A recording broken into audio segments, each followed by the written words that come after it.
Hello मेरे प्यारे दोस्तों, कैसे हैं आप सभी। तो दोस्तों आज हम स्टार्ट करने जा रहे हैं फिफ्थ लेसन जो है हीट। अब बोलोगे sir fifth lesson, second lesson भी स्टार्ट है। तो दोस्तों टाइम बहुत कम है क्योंकि कोरोना बहुत ज्यादा फास्ट है, इसलिए हमें उससे ज्यादा फास्ट होना पड़ेगा।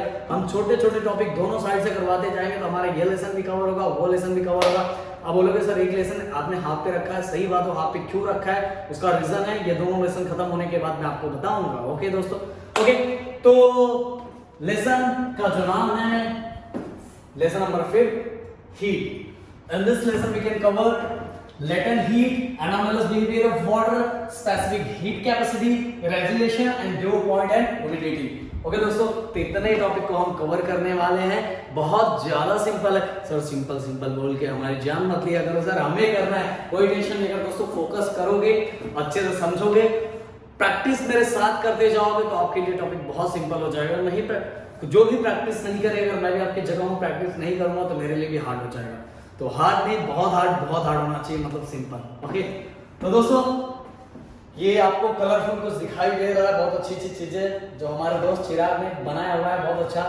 तो दोस्तों आज हम कवर करने वाले लेटेंट हीट। लेटेंट हीट में दो टॉपिक को कवर करने वाले हैं, latent heat of fusion and latent heat of vaporisation. Latent heat of fusion and latent heat of vaporisation. तो दोस्तों लेटेंट हीट ऑफ फ्यूजन, चलो स्टार्ट करने से पहले कुछ चीजें मैं आपको बता देता हूं। मुझे पता है इन चीजों पे ना आपका फोकस था और जब मैं छोटा था तो मेरा भी फोकस नहीं था, बट आज फोकस हो जाना चाहिए दोस्तों। अब अगर कहीं हो तो इस पे आपका ध्यान जाना चाहिए। प्रदीप सर ने हमें ये बताया था और हाँ ऐसा होता है। क्या बोलने जा रहा हूं, अब ध्यान से सुनो। कभी कभी आपने दोस्तों गौर किया होगा तो ये कि एक बीकर ले लो, उस बीकर के अंदर कुछ आइस क्यूब्स डाल दो और एक थर्मोमीटर ले लो, तो थर्मोमीटर पे उसको एक आइस क्यूब के अंदर डाल दो और नीचे से उसको हीट प्रोवाइड करो। ओके आप देखोगे दोस्तों हीट तो जा रहा है बट तो थर्मामीटर में टेम्परेचर इंक्रीज होता हुआ दिखाई नहीं दे रहा है।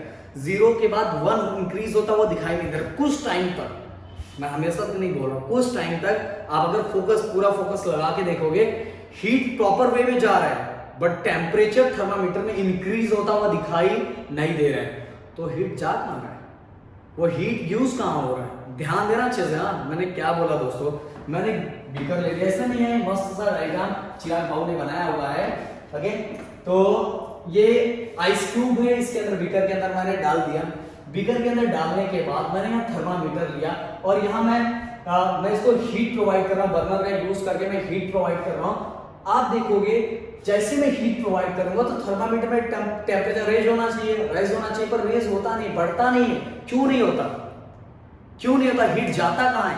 क्योंकि अगर मैं हीट दे रहा हूं तो टेम्परेचर 1 2 3 4 5 6 होना चाहिए, बट आइस क्यूब का जो टेम्परेचर पता है, आइस क्यूब का टेम्परेचर यहाँ 0 डिग्री दिखा रहा है, 0 से 1 2 3 नहीं जा रहा है। बट थोड़े टाइम के बाद जैसे ही ये आइस क्यूब किसमें कन्वर्ट हो जाएगा, लिक्विड में कन्वर्ट हो जाएगा, तो टेम्परेचर चेंज होना दिखाई देना स्टार्ट होगा। 1 2 3 4 5 6 जैसे ही वो एक स्टेट से दूसरे स्टेट में चला जाएगा, मतलब आइस क्यूब मतलब सॉलिड से जब वो किसमें कन्वर्ट हो जाएगा, लिक्विड में कन्वर्ट हो जाएगा, तो टेम्परेचर चेंज होना दिखाई देने लगेगा। फिर 0 to 1 चला जाएगा 2। बट दोस्तों जब तक वो सॉलिड रहेगा तब तक टेम्परेचर में कोई चेंजेस नहीं दिखाई देगा, 0 पे 0 ही बना रहेगा, टेम्परेचर में कुछ भी चेंजेस नहीं होता। तो हीट जाता क्या है, एक बार और ध्यान से सुनना, मैंने क्या बोला कि जब तक वो आइस क्यूब रहता है वो हम हीट कंटिन्यू दे रहे हैं, बट उस थर्मामीटर के अंदर कोई भी टेम्परेचर चेंज दिखाई नहीं देता। जैसे वो स्टेट चेंज कर लेता है, मतलब सॉलिड से कंप्लीटली क्या बन जाता है, लिक्विड बन जाता है, तो हम उसको अगर हीट देते रहेंगे तो थर्मामीटर में चेंज होना स्टार्ट हो जाता है। 2 3 4 5 6 7 8 9 10 ओके चेंज होना स्टार्ट हो जाता है। तो क्वेश्चन आपका होना चाहिए सर वो हीट जाता कहां जाता है? तो मैं बताता हूं दोस्तों, देखो आपको पता है सॉलिड के अंदर इंटरमॉलिक्यूलर फोर्स ऑफ अट्रैक्शन बहुत ज्यादा स्ट्रांग होता है, तो उस बॉन्डिंग को ब्रेक करने के लिए इस हीट का यूज किया जाता है।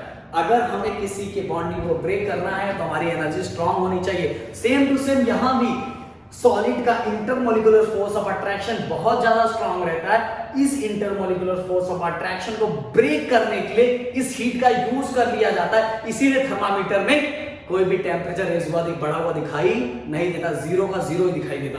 और जैसे ही वो solid ice cube convert into liquid that time हमें इसके थर्मामीटर के अंदर टेम्परेचर रेज होता हुआ दिखाई देने लगता है।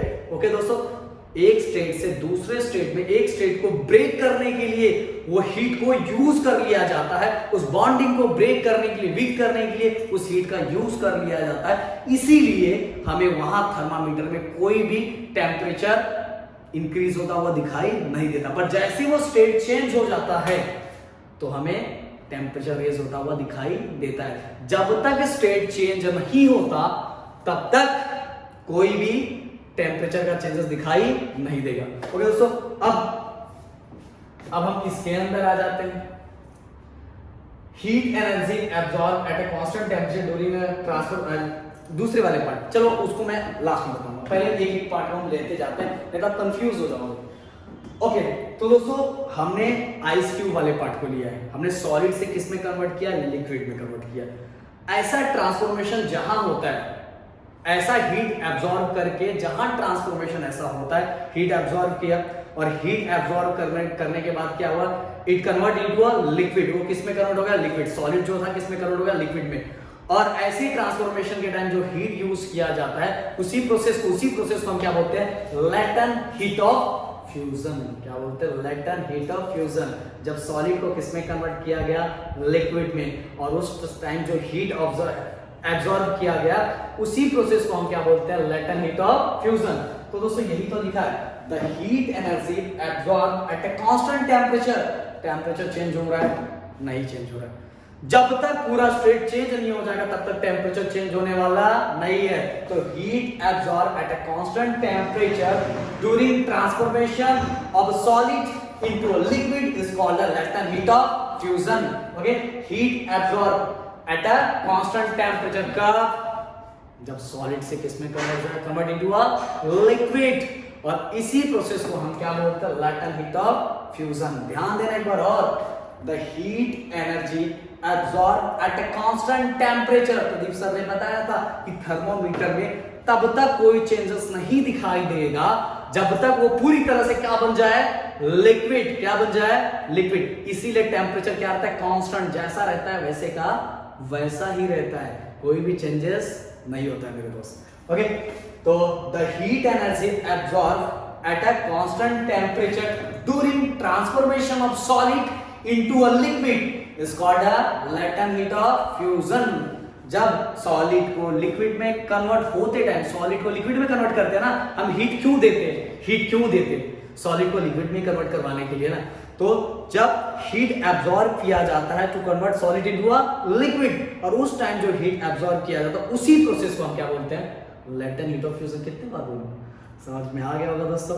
ओके, अब एक इसी के अंदर कभी कभी एग्जाम में आता है specific latent heat, same to same वैसा ही है, बढ़िया यूनिट मास यूज करना, वर्ड यूज क्या करना है, यूनिट मास ऑफ सब्सटेंस, सब कुछ सेम है। देखो, अमाउंट ऑफ हीट एनर्जी, मतलब कितना हीट एनर्जी एब्जॉर्ब किया, amount of heat energy absorb at a constant temperature के जैसा, at a constant temperature by unit mass of a solid to convert into a liquid phase is called a specific latent heat of fusion. सब कुछ same ही है दोस्तों, but heat energy कितना, amount of heat energy, unit mass of substance रहेगा। उसके लिए देखो, अगर हाथी को हमें खिलाना है तो हाथी को हाथी कितना खाना लगता है, चींटी को खिलाना, चींटी बेचारा चींटी के साइज का ही खाएगा ना।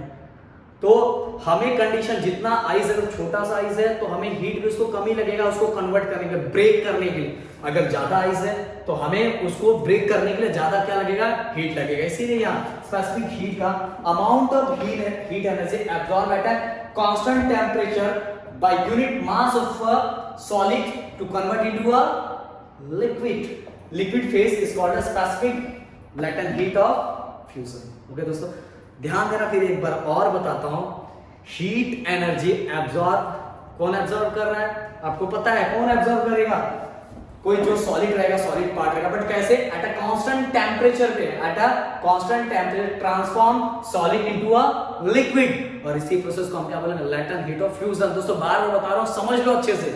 ओके, अब चलते आगे। अगर आपको ये समझ में आ गया तो लेटेंट हीट ऑफ वेपोराइजेशन अपने आप समझ में आ जाएगा। फिर से बोल रहा हूं दोस्तों, ध्यान देना। अब सॉलिड से लिक्विड में कन्वर्ट हो गया, ये पहला फेज, एक स्टेट से दूसरे स्टेट में खत्म हो गया, कन्वर्ट हो गया। अब मुझे लिक्विड से मान लो गैस में कन्वर्ट करना है, एक जगह पे आके दोस्तों फिर से टेम्परेचर कांस्टेंट हो जाएगा, चेंज नहीं होगा। कब तक चेंज नहीं होगा? जब तक वो पूरी तरह से किस में कन्वर्ट ना हो जाए, वाटर वेपर में कन्वर्ट ना हो जाएगा, तब तक वो टेम्परेचर क्या होगा? कांस्टेंट ही होगा। ओके, जैसे ही वाटर वेपर में कन्वर्ट हो गया, थर्मोमीटर में अगर और रेंज है तो टेम्परेचर बढ़ता हुआ हमें दिखाई देगा।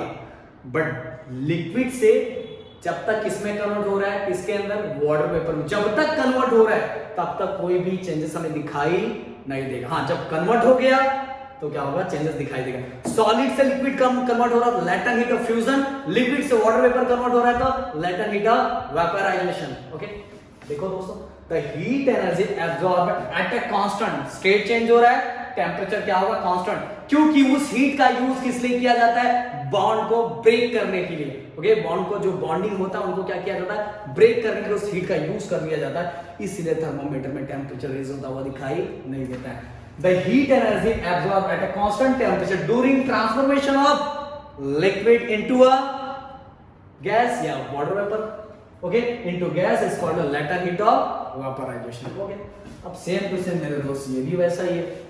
The amount of heat energy absorbed at a constant temperature by unit mass of a, अब unit mass किसका लेंगे? गैस, सॉरी लिक्विड, किसका? लिक्विड का। By unit mass of a liquid to convert into a gases phase, एक state से दूसरे state, is called a specific latent heat of vaporization. Solid से liquid, latent heat of fusion, liquid to gas या water vapour बोलो, latent heat of vaporisation. तो मेरे ख्याल से समझ में आ गया। ओके दोस्तों, तो अपना ये टॉपिक खत्म हो गया। इसमें हमने कवर किया लेटेंट हीट में दो topic, latent heat of fusion और लेटेंट हीट ऑफ वेपराइजेशन। तो मेरे ख्याल से आपको बहुत अच्छे समझ में आ गया होगा। ओके, चिराग बाबू समझ में आ गया ना? Yes sir. ओके, तो दोस्तों आपको भी समझ में आ गया होगा मेरे ख्याल से। प्लीज एज अ रिक्वेस्ट है, घर पे जाके, घर पे तो हो यार, अभी आदत हो गया क्लास देख के, अब घर पे हो, बहुत अच्छे से प्रैक्टिस करो। मेरे ख्याल से डाउट नहीं होगा। बस एक ही चीज तो है, एक स्टेट से दूसरे स्टेट में चेंज हो रहा है, सॉलिड से liquid, latent heat of fusion, liquid से gas, latent heat of vaporization. Constant temperature इसलिए बोला है कि जब स्टेट चेंज होता है तो उस समय जो हीट होता है वो यूज किस लिए किया जाता है? बॉन्ड्स को ब्रेक करने के लिए। तो बस इतना ही समझना। ओके, तो दोस्तों आज के लिए बस इतना ही।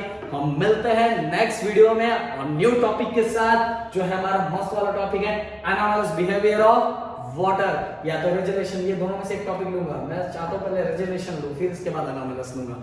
ओके दोस्तों, तो बाय बाय, टेक केयर। आपको पता होगा, मेरे से पहले ही बोल दो, जय हिंद दोस्तों।